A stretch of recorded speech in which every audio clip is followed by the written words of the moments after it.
अब त यार अति भयो, एकजनाको पछाडि पुरा नेपाल सरकार नै परेको छ। आज रवि लामिछानेलाई थुनामा राख्ने आदेश सर्वोच्च अदालतले सदर गरेको छ र यही सन्दर्भमा राप्रपाका सांसद ज्ञानेन्द्र शाहीले आज आफ्नो फेसबुकमा एउटा स्टेटस राखेका छन् र स्टेटसमा लेखेका छन् कि संसारभरिका सबैले साथ छोडे पनि जन्म दिने आमाले कहिले पनि साथ छोड्दिनन्। संसार नै विरुद्धमा हुँदा पनि सत्यको पक्षमा न्यायको मन्दिर अदालतको ढोका खुला हुन्छ भन्ने सुनेको थिए। तर म आज सोध्न चाहन्छु, अदालतको न्याय कसैलाई पाका र कसैलाई काका हुन्छ?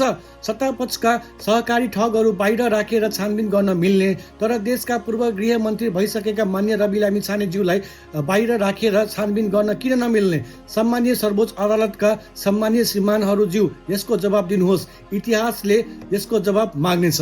अब यस पोस्ट मार्फत ज्ञानेन्द्र शाहीले रवि लामिछानेलाई सपोर्ट गरेका छन् भने अब रवि लामिछानेको सपोर्टरहरू कति छन् भन्ने कुरा मलाई भन्नु पर्दैन, किनभने अब हेर्न सक्नुहुन्छ यो पोस्ट राखेको 1 घण्टा मात्रै भएको छ भने 1 घण्टामा नै 2.9 यानी अलमोस्ट 3000 जति कमेन्ट आइसकेको छ भने 20,000 जति यहाँ रिएक्सन आइसकेको छ। अब यस पोस्टमा के कस्तो कमेन्ट आएको होला भन्ने कुरा मलाई भन्नु पर्दैन, त्यही पनि म एउटा दुईटा कमेन्ट पढेर म देखाउँछु।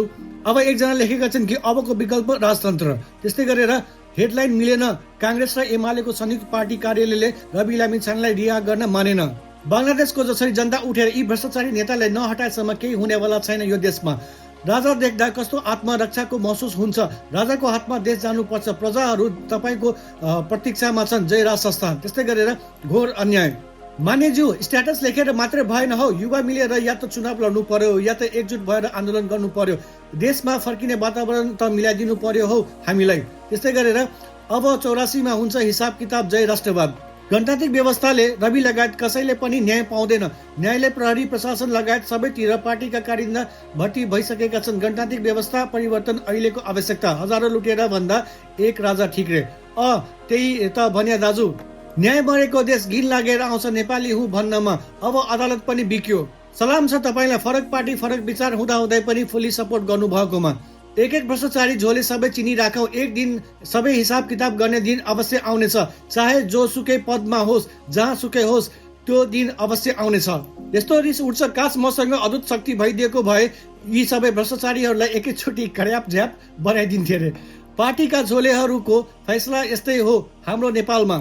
अब यहाँ थुप्रै कमेन्टहरू छन्, सबै कमेन्ट पढ्न पनि सकिँदैन, तर प्राय कमेन्ट भने रवि लामिछानेको सपोर्टमै आएको छ भने अहिले नेपालको यस्तो माहौल चलिरहेको छ कि यदि तपाईँ नेपाल सरकारको कुनै पनि पोस्टमा भयो भने तपाईँलाई केही फरक पर्दैन, जे गरे पनि हुन्छ।